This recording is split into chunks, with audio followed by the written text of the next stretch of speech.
Live here. Welcome. I think I'm live. I'm going to go ahead and start. I'm Mary Grace. You are here live with Real Talk with Mary Grace.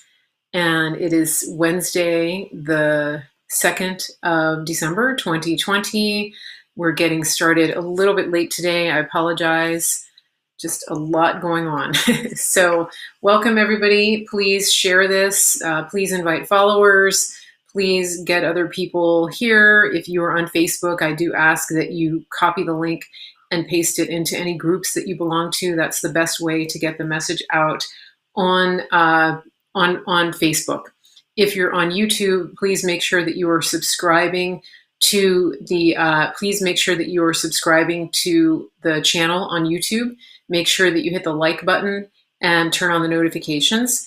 Also, like and follow us on Facebook, and like and follow on Twitter and Periscope. I am on Parler, I'm on CloutHub. So please just take the link here and copy it into any place that you are actively on social media.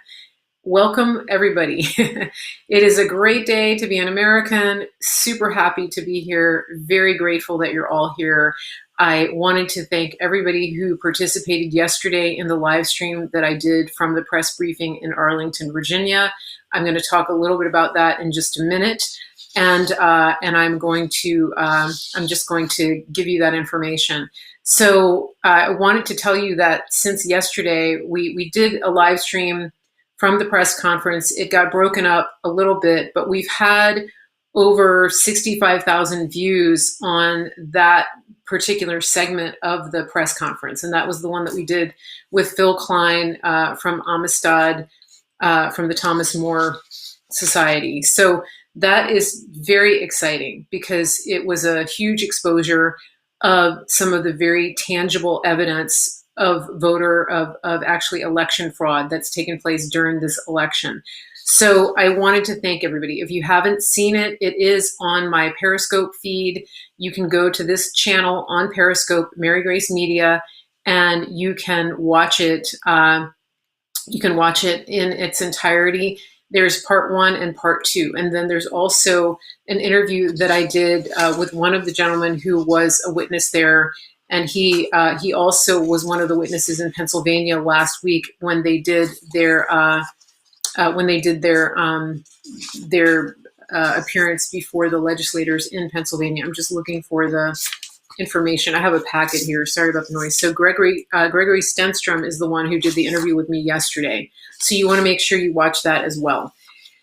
And I wanted to just let you know I've sort of been trying to keep up today with all of the news. A lot has happened. It's sort of like drinking from a fire hose. And so I am one of your points of contact. There are some other good ones that are keeping you up with some of the details. I do encourage you to come to my channel to also keep track of what Praying Medic is tweeting out on Twitter. Praying Medic, he's also at prayingmedic.com. I want to encourage you to go to Bannon's War Room. They are giving you sort of details about the day-to-day boots on the ground activities that are happening around the country. Jack Posobiec is giving good details about the lawsuits and the particulars of the way that the political machine works in particular states. So I did want to just encourage you to do that because right now it's a little bit hard for one person to give you all of the news and the information. We are moving away from the traditional mainstream media. We do have some good media outlets that are bringing you the news. I will encourage you to go to One American News and also to Real America's Voice. Some people are getting some good information from Newsmax. You just have to sort of balance out what you take in because some networks are going to be better at some things than others are. So just be aware of that. There are a couple of people still on Fox who are bringing good information, Lou Dobbs, for example. So a lot of people have completely dropped that network. There are some people over there who are actually still bringing truth, so I would like to support them. For example, yeah, Epoch Times, thank you. That's still readable, and Revolver News is pretty good as well. So we're seeing some decent things out of Rebel TV. That's a Canadian-based network. And then, of course, who else? Somebody just put it on. Just the News is good, and then RSBN. So there are some conservative or at least neutral outlets out there, and so we're definitely crowdsourcing this whole thing. And so I do appreciate the support. I appreciate everyone who is partnering with me here on the show. You can partner by going to marygracemedia.com. You can click on support. You can do a one-time contribution. There are 2 different links there for support. If you want to do a monthly thing, just click on the one that goes to Give Butter, and you can do a monthly thing. Okay, so we have a ton of information to bring you today. The one thing that I wanted to play, I'm going to play the audio from the press briefing that the president, not the press briefing, he just did a video. The president released a video a while ago talking about some of the details of the election fraud. I do encourage you to go and listen to that. It's on his Facebook page. It's on his Twitter. You can go to, it's pinned on his Twitter. So if you go to Real Donald Trump on Twitter, you can follow the link to the full video. I'm not going to play the full video because it's over 40 minutes long, but he goes into detail about the actual, the election fraud. Okay. So now I'm just going to play the end of this because this is important to understand. Everybody knows that the person that they're calling president-elect is a fake president. Everybody knows. There are 2 real big tells about this, and one of those is that the bookmakers have not closed the bets. So anybody that has open bets right now with the bookmakers, they have not been closed. That is because they know that this is not a real president, that Joe Biden has not officially been declared anything except maybe senile, okay? And so that's a really big indicator. And then there are also some bookmakers offshore. I'm talking about the offshore bookmakers. I think you can't even place a bet in Vegas right now at the casinos on Joe Biden, okay? The offshore bookmakers have him, I think the last time I checked, Joe Biden was at like 30-1 odds. So I'm just telling you, just giving you that information. Another big indicator is that it's the 2nd of December, 2020, and Kamala Harris still hasn't resigned from the Senate. So think about this. There's a Senate race that's allegedly coming in January, okay, a runoff in Georgia for 2 Senate seats. We haven't heard a word. About Kamala Harris, about the Senate seat in California. Nobody has talked about who might replace her. Nobody has talked about a special election. Nobody has talked about the governor appointing somebody. So generally, let me explain how this happens. When somebody gets appointed to a position, if you hold public office, if you hold a Senate seat or a seat in the Congress, if you get appointed into a position in the administration, or if you take another job, or if you win vice presidency, for example, the thing that you would do almost immediately is you would vacate that seat. You would resign from the seat, and then immediately the process would begin for you to be replaced. And as far as I know, there are 2 ways to do that. One is a special election, and sometimes they hold a primary before they hold a special election, and depending on the state. Or you could be appointed. The governor of the state could appoint somebody to replace you. So, for example, when John McCain died in Arizona, the governor appointed McSally, okay, which we don't like governor appointments, especially when you have rhino deep state governors, because they tend to appoint other rhino people, and that's how we got Kelly Loeffler in Georgia. And so that's kind of interesting. Praying Medic is in the chat, and he pointed out that that Hussein resigned his Senate seat on the 12th of November. So that was very, 9 days after the election, 8 or 9 days. Okay, so just keep that in mind. We're a month out from election day, and Kamala hasn't resigned her seat. It's worth thinking about, and I could go into a lot more detail about Kamala, but so just keep that in mind. That's a big tell, and I think it's worth looking at. So let me just play the audio. This is the president's speech, came up on Facebook here. I'm just going to play this last part of his speech. Okay, so just listen. No, the ballots have not been filled out by the voters in whose names they were cast. In other words, people filled them out that had nothing to do with the names on the ballot. A simple recount of the ballots under these circumstances only compounds the fraud. The only way to determine whether there was an honest vote is to conduct a full review of the envelopes in the relevant states.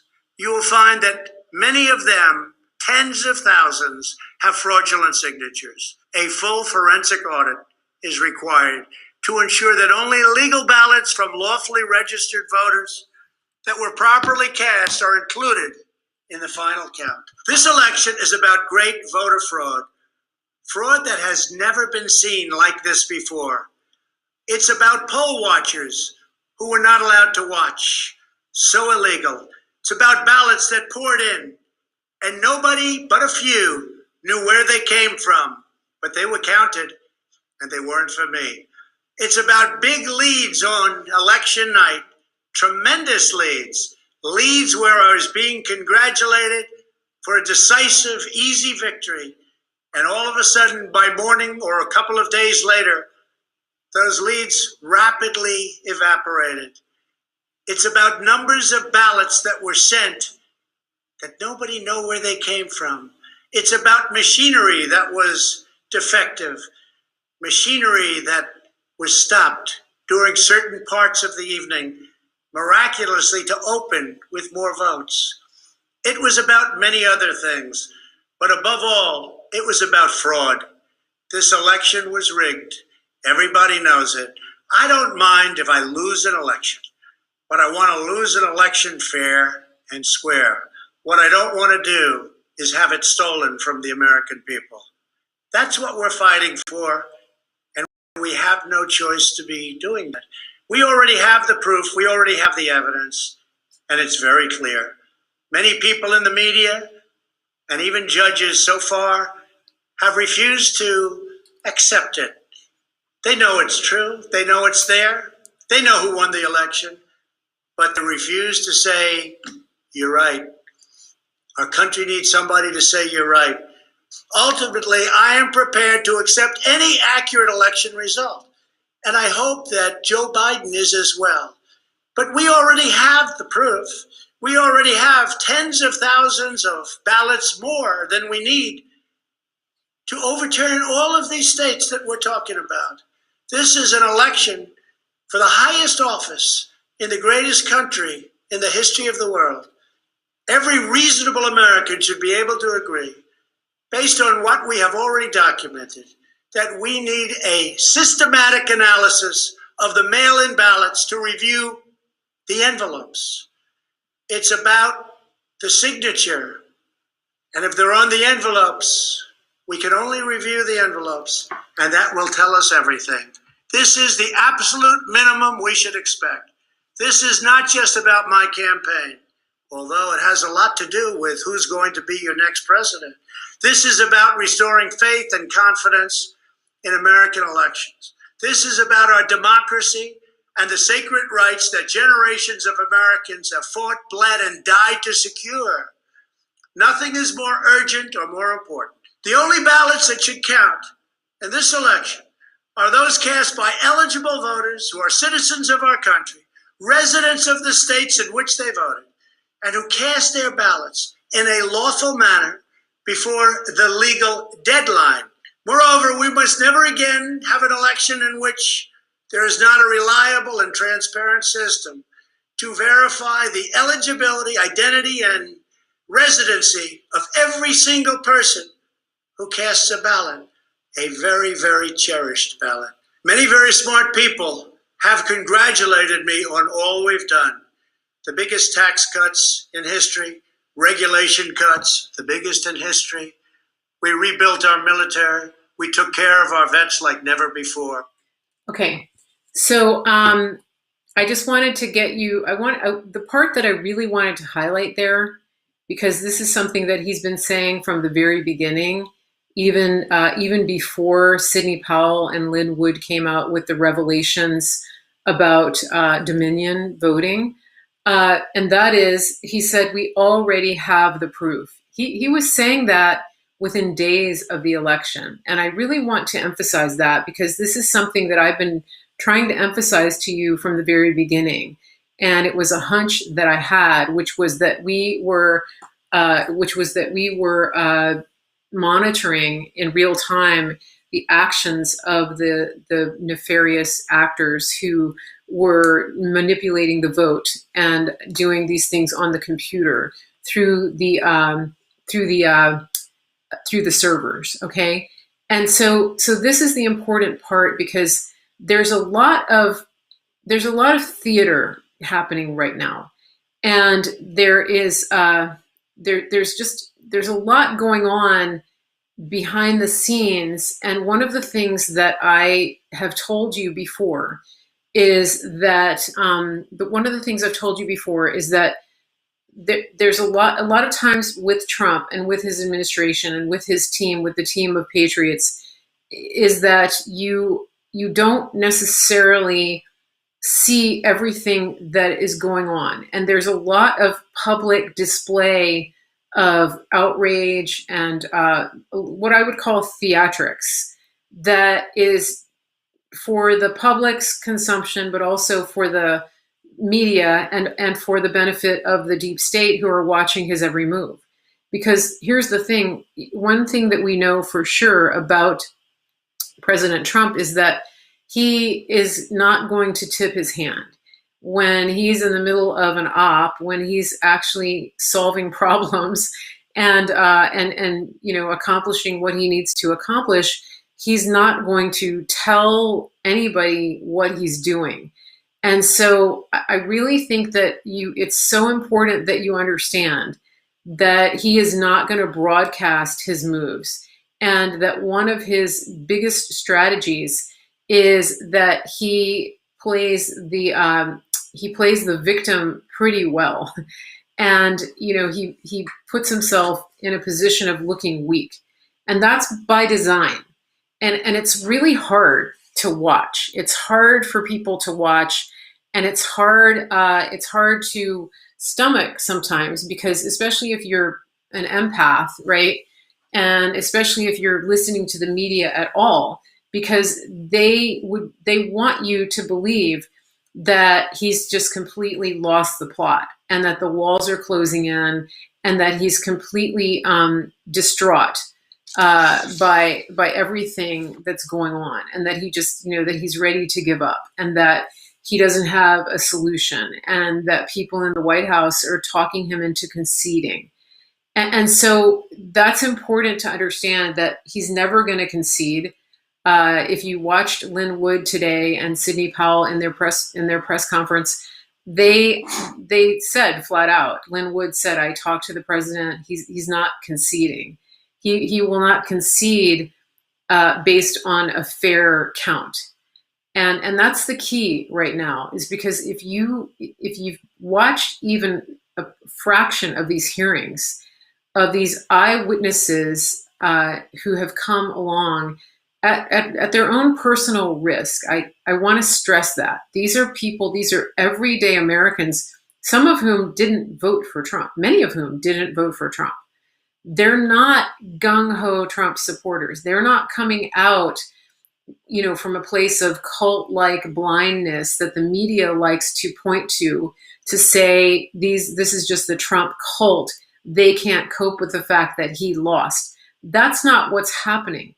What's happening right now is that we are seeing everyday Americans who are witnessing wrongdoing. They're witnessing crimes taking place, and they're stepping forward to bring out the truth.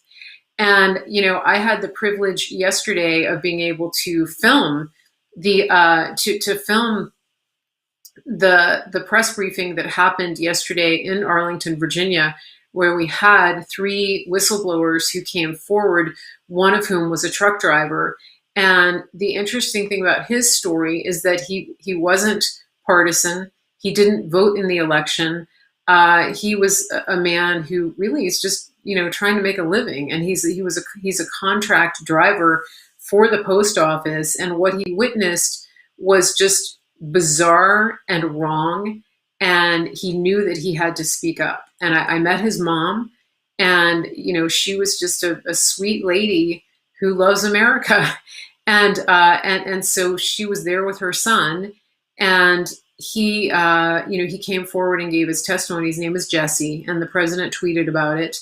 And you can go back and watch that on my stream here on Periscope. It's not on Facebook or YouTube. But the thing about Jess Morgan is his name. He's a father of 3. He could lose his job.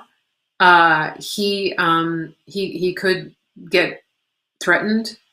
His life might be threatened. So these are people. They're not getting paid. They're not, making media appearances like the so-called whistleblowers that the left puts out, like that Vindman guy, who went to testify before Congress in his military uniform. This is not the kind of witnesses that this is not the kind of witnesses that they're bringing forth. These are people who are volunteering themselves at risk to themselves, at risk of losing their jobs. And in the case of Jess Morgan, the truck driver, he actually was an ex prisoner. I don't know if he was convicted of a felon or misdemeanor, but he served time, and he cleaned up his act and got himself together and got a job. So imagine the risk of somebody who has a good job and has a family and is at risk of losing it at any time, even just based on his past, on his criminal record, right? This is not the kind of person who voluntarily comes forward to risk it all. I want to put it in perspective. Like I'm pretty sure, just from having seen him and heard him and been in the presence of his mom and talk to them, this is not a guy that's going to make something up. He knows that every day is a gift from God, really. And it just is, it's such a, it's heartwarming, for lack of a better word, because, he stood there and told exactly what happened. And so the message that we have and that we're seeing day in and day out in these hearings is that this is the backbone of America. And these are the people that the political elites and the media elites look at with disdain. They think that people like Jess are stupid, even though he's driving their goods from place to place so that they can, order everything in and never have to leave their house.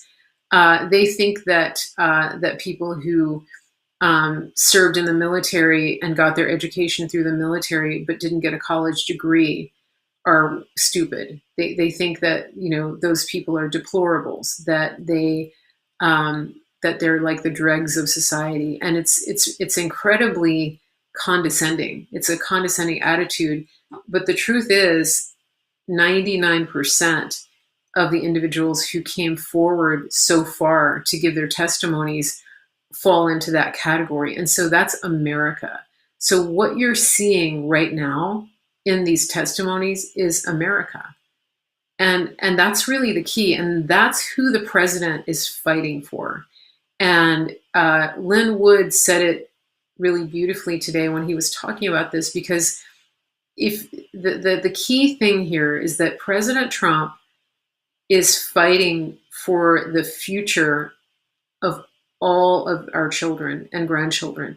He's fighting for the preservation of everything that has been bought with a price, with the blood of Americans on foreign soil and on native soil. That's what the president is fighting for. He is not fighting just for his win. His win has everything to do with whether we have a future as Americans. And that is what he's fighting for. And so this is so important, and people need to open their eyes, because the story that we're seeing unfolding here really crosses all the lines of partisanship, of race, of ideology, of education, of training, all of that. And so this is just such a critical time in our nation. And I mean, I was watching these hearings, and I'm just listening to these people. These people, they're people that go to work every day. There was a woman who testified in Michigan yesterday. She's worked in government for 29 years, and she was and she was coming out and just putting these lawmakers, these legislators on blast, and saying, the things that I have seen over these years and the things that have been happening absolutely cannot stand. And I am finally speaking up, because she's witnessed these things for a long time. And so I just wanted to put that out there. And the truth will come out. It's coming out. People are seeing the truth. The only people at this point who are carrying out this charade are the people that have the most to lose. And that is the dirty, crooked politicians and the dirty, crooked, lying media. And so that is, that is what, that's what we're dealing with right here. We're dealing with a political and coastal elite class that is fighting against we the people. So it's we the people up against the elites. And we're far greater in number, and we are taking back our power. And somebody put in the chat a comment about Staten Island, New York. And there was a video that was going around. Richard Grinnell shared it on Instagram. I shared it on Twitter. It was a man who was standing out in front of a pub on Staten Island. And the police were shutting him down for opening his pub. And this is a city where the mayor has continually done everything possible to destroy the businesses. Thousands and thousands of small businesses have shut down. They'll never open again. It's just, I can't stress to you enough the angst that people are feeling. People are rising up, and they're taking back this country. And the video, I'm not going to play it because my feed will get censored because he uses a lot of profanity.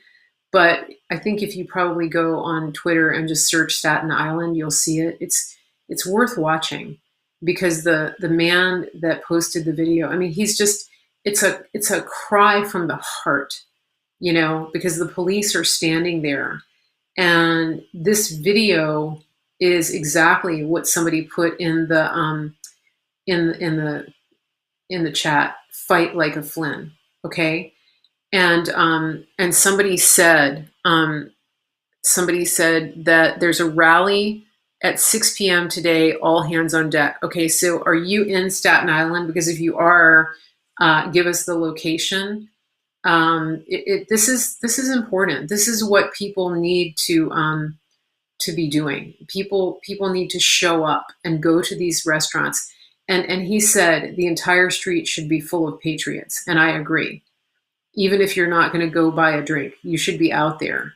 And the police should be ashamed to show their face to enforce an unlawful edict that is put in place by that governor or by that mayor.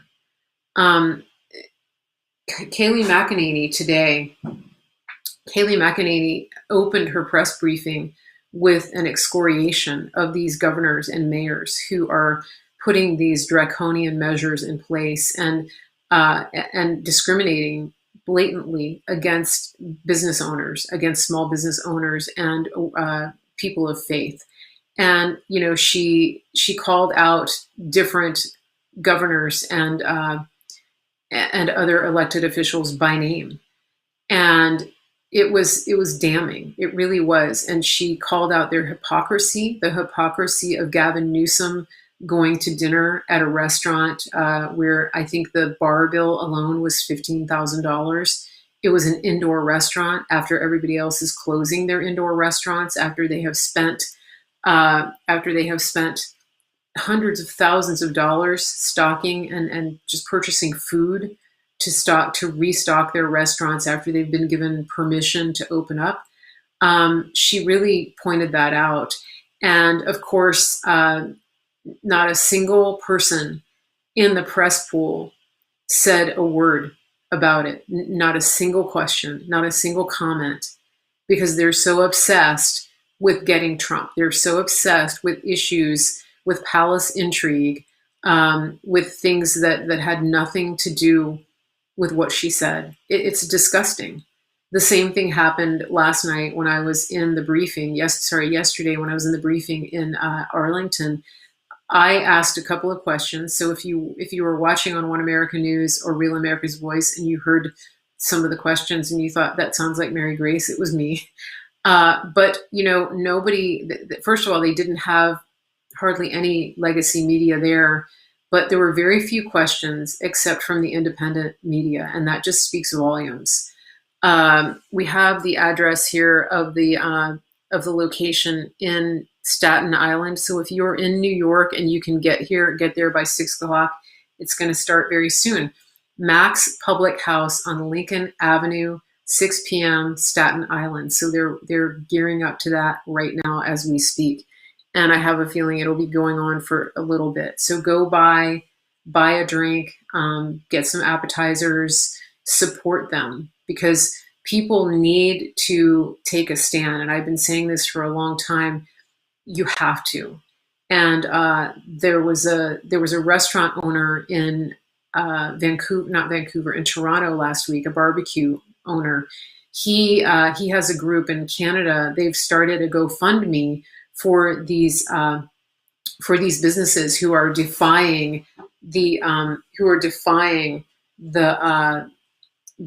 orders. And so this is important. People have to fight back. Because I've been telling you for months, they're not going to release. They're not going to let up. Once they have their boot on your neck, why would they let up? Especially if everybody's complying. I put out a tweet yesterday that has kind of gone viral. I'm going to read it to you because it's, it says a lot. It says, if you're wondering how the fake news got people to buy into a fake President Biden, just remember they got half the population believing a handkerchief can stop the plague. And that's where we are. Okay. So, we're learning a lot here. We're learning a whole lot. We're learning that government agencies, for the most part, can't be trusted. We're learning that there are nefarious entities all throughout our government who are wanting to take part in implementing a totalitarian rule over you and your family. If Joe Biden were ever to take office, it would be the end of everything that we know as Americans. And so it's time to take back your freedom. Go out in public. I say this all the time. Don't wear a mask. Don't even put it under your chin. Just walk in without it. There was a brilliant video that I saw last week. I think it was in the UK. The guy walks in to the store and he doesn't have a mask on. And the proprietor says, you need to put a mask on. And the guy says, no, I don't. And the proprietor says, yes, you do. And the guy says, no, I don't. And so he opens the door and he shows the guy the sign. And the sign says, must have mask to enter. Something like that. And so the customer says, there doesn't say anything about here about wearing a mask.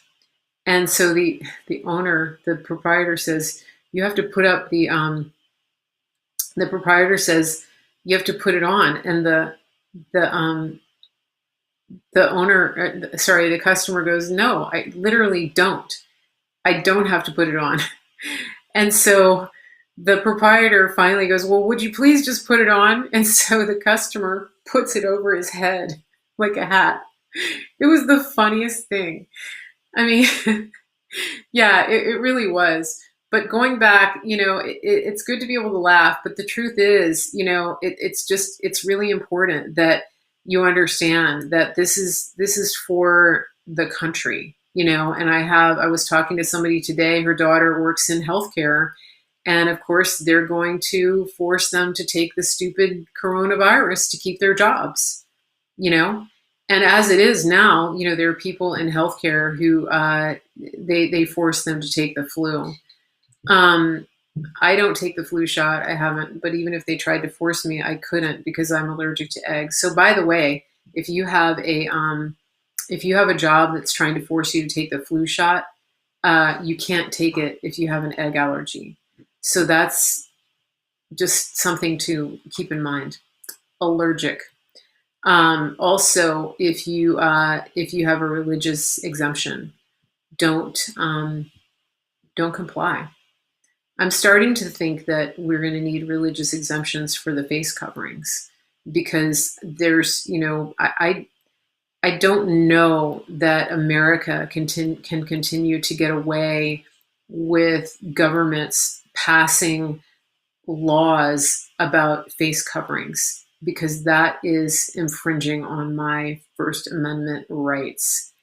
And I don't subscribe to a religion that forces me to wear anything, much less to cover my face or head. Just saying. Just something to think about. Okay. Yeah. Let me look over here.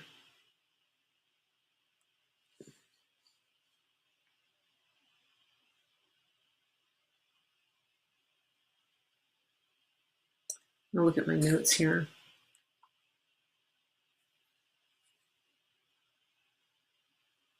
Yeah, there are different laws in different states about whether you have to take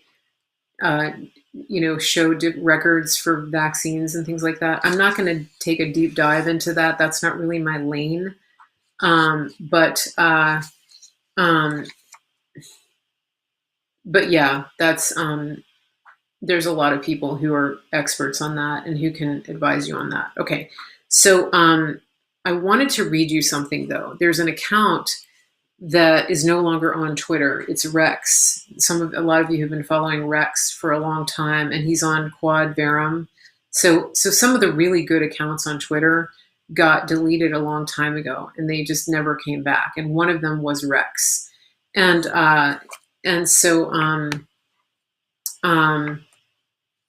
so I'm going to read you this because it lines up with everything that I have been saying about what's going on. And so I'm going to pivot back to the election for a minute so that you can understand a little bit about what's going on. I saw a comment on Facebook from Mary Ann about my questions at the briefing, and you said that it was that my questions were good. So thank you. I appreciate that. Okay. Okay, this is what I'm going to read you. So here's what he says. Imperator Rex, thank you. It's just at Rex on Quad Verum. Thank you for the super hearts. It says, will Trump So he's just doing a thread. Will Trump win the 2020 election? He wrote this on November 22nd. Wrong question. Trump has already won the election. And this is something that I've been saying. He already won. It's just the Democrats are pretending that he didn't. Okay? Hold on a second. So he already won. Now, it says, correct question. Hold on a second. Correct question. How does he subjugate the enemy's will to resist? Follow-up questions. How does he do it with the least possible damage to the republic? Here are my thoughts. Everyone is focusing on the public drama playing out 24/7 across America. Excuse me for just a minute, guys. Hold on.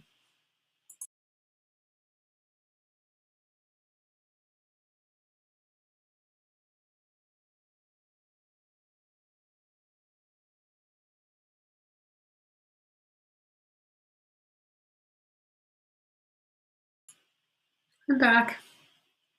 Okay.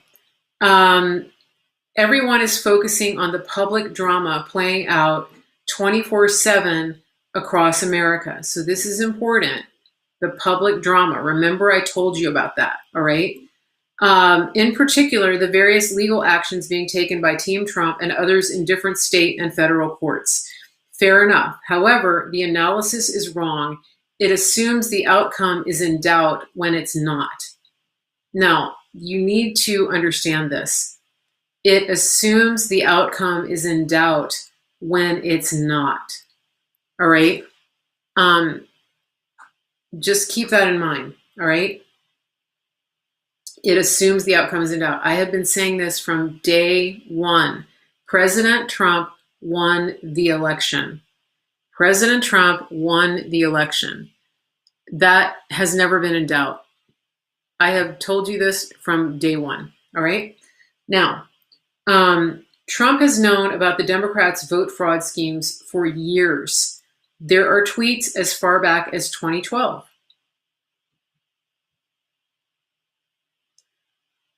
Ergo, he would have known he was target number one in 2016, 2018, and of course in 2020.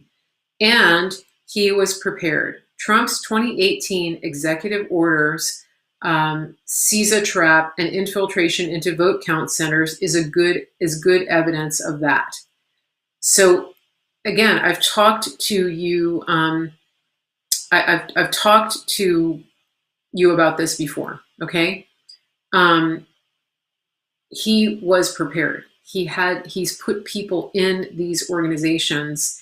We've had people who have been infiltrating these organizations for a couple of years. It's very interesting now that it's funny, I started talking about the China virus and the lockdowns and things like that, and all the trolls started showing up. It's kind of interesting, isn't it? So, yeah, I just delete them. Okay, so he says, in my opinion, the Dems were lured into their own killing field. Arrogant, drunk on power, and poorly led, no one appears to have considered that Trump was onto them. On November 3rd, the one thing that they hadn't considered happened. A massive red tsunami.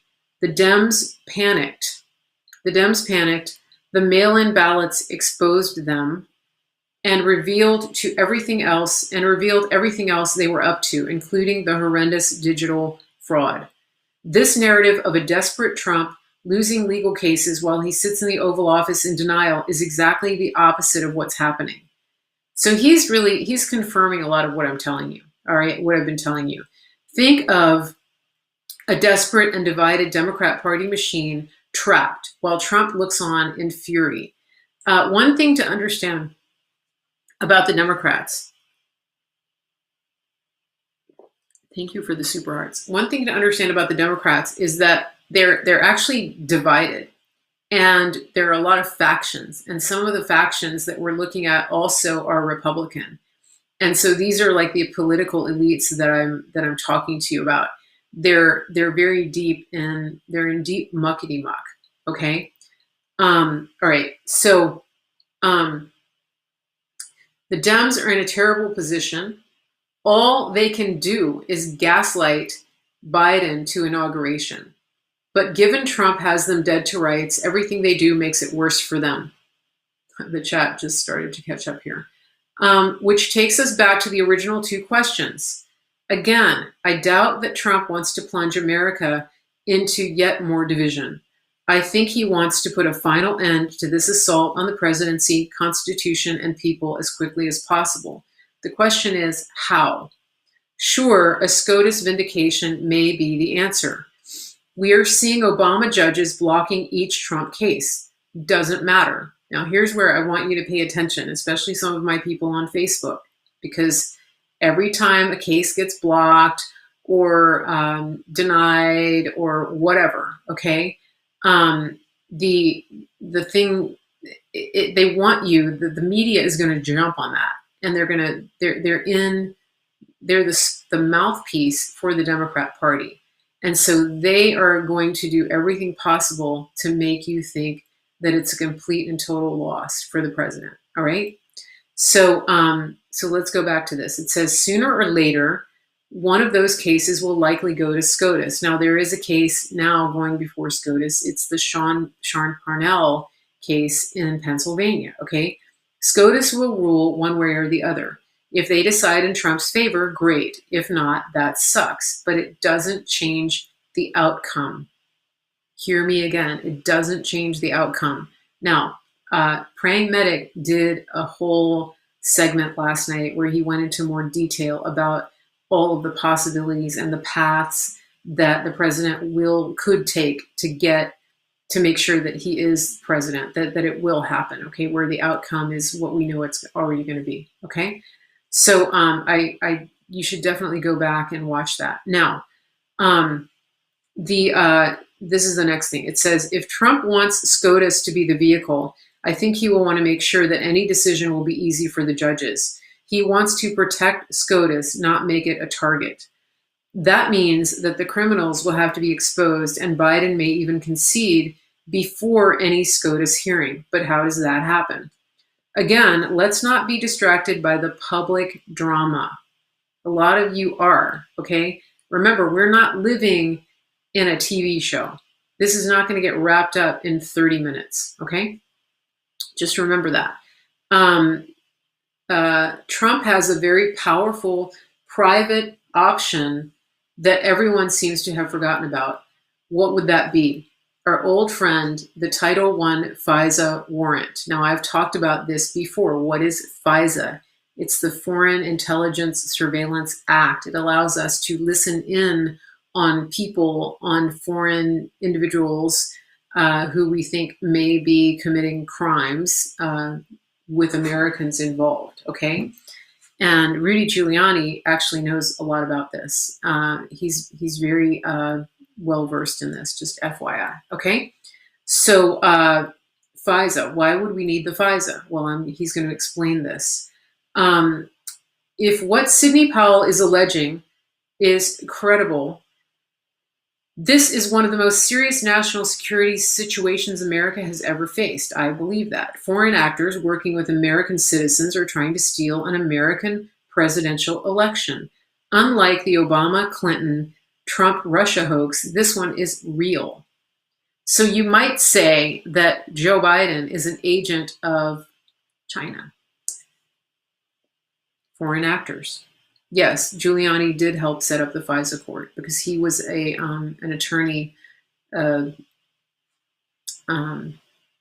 the state of New York. Okay, so it is therefore logical that each agent implicated in what's gone on has been flagged with a two-hop Title I FISA for a long time, or some other form of surveillance. I've been telling you this for a very long time, that we have been watching them, that we have everything. So here we have another incredibly smart person telling you this. So this isn't just me making this up out of my head, okay? And I have confirmation from some very good sources that we have everything, all right? Now, There is nothing controversial about that conclusion, by the way. In fact, that is exactly what the FISA court and the national security letters are for. I would find it very difficult to believe that multiple Title I FISAs have not been issued against the crooks for ages. We have been watching them. We have been following them. We've been listening to them. We have it all.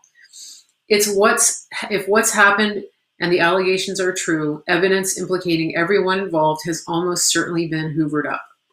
I note Powell has been referring to comms. For example, a DOD officer instructing hundreds of Dem ops to sabotage their offices, that to me can only have come from surveillance. So, a lot of what we're finding out, a lot of what we're hearing, the information, the intel that we're getting, this isn't from the FBI. And I think that I could say this to you every single day, and some of you still wouldn't hear it. You need to understand that the intelligence that we have, the investigations that are happening, that have been ongoing, the FBI is not the only game in town. So again, some of the public drama that you're seeing is exactly that. The public drama that you're seeing is exactly that. We have DNI, we have DHS, we have the military, we have NSA. So please don't get wrapped up in worrying about the minutia of the fact that people are saying, where's the FBI? That's one agency. I've said this before, so just remember that, okay? Now, this means that Trump has likely amassed a mountain of incriminating evidence that he can use at will, a mountain that is growing daily. For some reason, leftists and fake news always overlook a critical fact. Trump is POTUS. Trump is the president of the United States, the most powerful person on the planet, and he has all his ducks in a row. Okay, let's remember that. The media, as sanctimonious as they are, they can sit there and pontificate all day long about their theories that Trump is out of control, that he's lost control, that he's lost the plot, that he doesn't know what's going on, that he's sulking in the White House. The fact of the matter is, he has the evidence. He just said it again on his video. We have the proof. We already have the proof. Okay? He's not saying that because he thinks it might be true. And here's one of the things that I want you to understand about the left, okay? And that is this. The left believes that they operate under the assumption that just believing something makes it true. For example, if I believe that I am a different gender, then that makes it true, okay? If I believe that I won this game, then that makes it true and you have to give me a trophy, okay? So they live in a postmodern relativist mindset. And that's a problem for them because they apply that belief system and that ideology to real life. And so for them, they really do believe that if you believe something, it's true. Just like they believe that words are violence, and they use that to justify physical violence against Trump supporters, for example. They think that somebody saying Trump is a great president is the equivalent of physical violence against them. I'm not making this up. This really is their belief system. And that is how they justify initiating violence against Trump supporters. You'll hear it all the time from Antifa. It's a completely twisted mindset, but it explains what drives their narrative, okay? Because they actually believe that President Trump is crazy. They believe that he is sulking in the White House. They believe that Joe Biden is president because they have they have existed in this alternate reality for so long. They're very good at embracing an alternate reality. Just like with, the mask thing. Like they truly believe that you can make somebody sick by breathing on them when you don't have any symptoms at all of a virus, when you test negative, that you could be sick like 30 seconds from now. They bought into that. They believe that. And so that actually helps us, because they're having a very hard time looking at the actual facts, because they don't deal in facts. Okay, so let me go back to this, to Rex. It says he's the most powerful person. He has all his ducks in a row. I think, but see, they don't believe that. They really believe the other part of the narrative. Okay, now it says, I think Trump's ideal solution would be for Biden to concede and then slither away, likely after selling out everyone else. That means that someone is going to knock on Biden's door soon to give him a dose of reality. One that makes it very clear that he and hundreds of others have been caught dead to rights and that he must concede. I feel like that's going to be an option. If Biden doesn't concede, Trump has many options. Everyone involved is at risk. Biden will be reminded of that. Trump can turn up the heat as he controls the temperature control. Trump is in control. Patriots are in control. If Biden doesn't concede, it will make him even more foolish and culpable as the crime is exposed. If Biden concedes, game over. SCOTUS may not be required. Trump is inaugurated. The damage to the republic will be contained.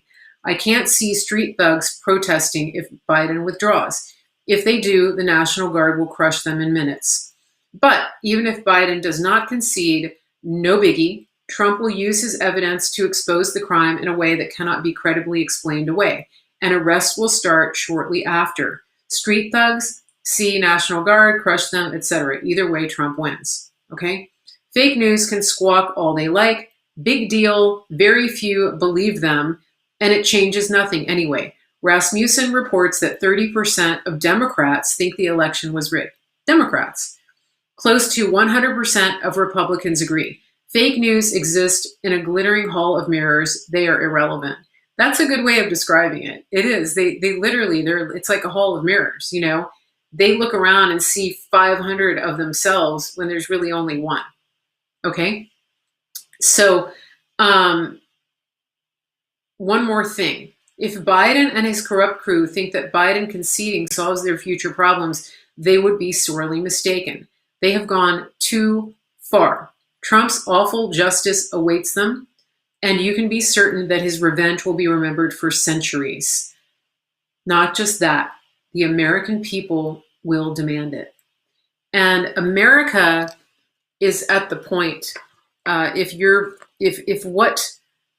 what we're seeing in Georgia is any indication, if what we're seeing in Pennsylvania is any indication, if what we're seeing in Staten Island tonight is any indication, this is a big deal, because Americans are done. And I was listening to John Fredericks this morning. He was on on Bannon's War Room, and he was talking about, he's doing a 12-city tour through Georgia. And he said the people of Georgia are absolutely fed up.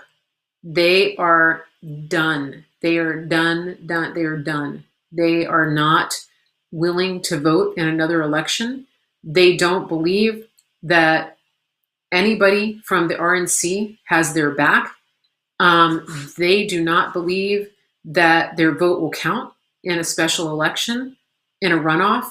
They are, and he said they're just angry. He said it gets worse every day. And he's going to the real towns, right? He's not going to the hipster cafes in Atlanta, it just, he just said they're done. And the rally today, I think Pepper was there. So that was amazing, because, if you think that anybody from the RNC cares, just look at what happened. Where was Ronna McDaniel? Why isn't Ronna McDaniel all over this? Why isn't she demanding that a Republican, 3 Republicans actually in Georgia, step up and do the right thing? Where are you, Ronna McDaniel? Why are you not stepping up? Why are you not speaking out here? What are you doing? You got blasted when you went down and tried to tell people that they needed to vote in this special election. And so, you know, the people want to keep the Senate. Don't get me wrong. But they do not want to be taken for chumps. Because you know who called us chumps was Joe Biden. But you know who's treating us like chumps is the Republicans. And that's what hurts the most. That's what hurts the most. And so everybody should be on the phone calling Brad Raffensperger. They should be calling the lieutenant governor of Georgia. They should be calling the governor of Georgia. You should blow up their Twitter. Start blowing up GOP chairwoman's Twitter. Start tweeting at Kelly Loeffler and Perdue. And who else? Collins. Anybody from Georgia. Anybody. Because, you know, they're not doing a single thing. They didn't show up at the rally. They're not lifting a finger. And I happen to know that Ronna McDaniel isn't supporting what Sidney Powell is doing. And that's all I'm going to say about that. But it's very telling. And never forget that she's a Romney. Okay? So we need to start messaging to these people. You know, we need to keep the Senate. We need to keep the House. One of the things that is important to understand, and this is something that Jack Maxey said this morning on War Room, which I thought was interesting. He said, you know, obviously we have to we have to keep the Senate no matter what. Okay, but there's no way at this point. There's no way that Americans are going to there's no way that Americans are going to let another election be stolen. And so at this point, what I think needs to happen is that, yes, people need to vote. I don't think there should be a special election, but if it can't be stopped, Jack Maxey had a very good idea. He said that, first of all, the people of Georgia need to be all over those precincts. He said that the sheriffs of each location need to be at the precincts. We need to be all up in their grill, making sure that the election goes right. But the other thing he said is that there needs to be petitions at every single voting location demanding that Kemp and Raffensperger and the lieutenant governor, I can't remember his name, be recalled, because it only takes 30% to get them recalled. And so you do the recall on the same day as the election. So that was very interesting. I thought that was an interesting idea. When you call, you say, I demand a special session of the legislature to choose electors for Donald Trump. And I demand a special session of the legislature to call off this special election until this gets sorted out. We cannot have a special election until all of this fraud gets uncovered, because it affects the entire country. Okay. So, I'm using some street language. What did I say? Yeah, Ronna McDaniel is a Romney, and she, she wasn't there today. So what does that say to you? She wasn't there backing up Lin Wood and Sidney Powell, and she's the head of the party. Interesting. Okay, so my dad came down and he's hungry, so I got to go feed him. But those of you who are new to my show, I'm Mary Grace Media. I'm Mary Grace. This is Mary Grace Media. You're watching me live on Periscope. You're watching me live on Facebook and YouTube. I will be back tomorrow at 5 o'clock Eastern on at the same time on these channels. Please make sure that you are subscribed, that you're sharing the show, that if you're on Facebook, please share it into groups that you belong to. And please retweet it. Please copy the link and share it into private messages. Please share it into emails, everywhere you can. We're getting great increases in the numbers. I wanted to thank everybody who participated in our special deals for Cyber Monday and Black Friday with the CBD and with the superfoods. Even if you missed the specials, you can still get a great deal on superfoods and CBD. Please message me, info@marygracemedia.com, so that you can get a voucher to save $50 or more, even more than $100 off of your order, depending on how much you order. We do have some great deals on everything. Yeah, put your superfoods on your Santa list. Delia has lost over 50 pounds, and she has been using these superfoods for about 4 months. I mean, Delia, say hello so everybody can give you a huge round of applause. It's amazing. 4 months. She's been walking every day. She drinks water. She eats her superfoods. She hasn't been hungry. Think about all the pressure that is off of her knees alone, right? Amazing. So just fantastic, fantastic, fantastic. So just, please, if you want to lose weight, if you want to start getting healthier before the holidays start, this is the time. Send me a message, info@marygracemedia.com, so that you can get your voucher. There's Delia. Let's give her a round of applause. So good. I know. I'm so impressed. Isn't that amazing? And so the other thing too is with the CBD, a lot of people use it for anxiety. Some people use it for joint pain. There's different reasons to use it. There was a little bit of a question about the pricing on the CBD. And I've been talking to our distributor about that because there was a little bit of confusion.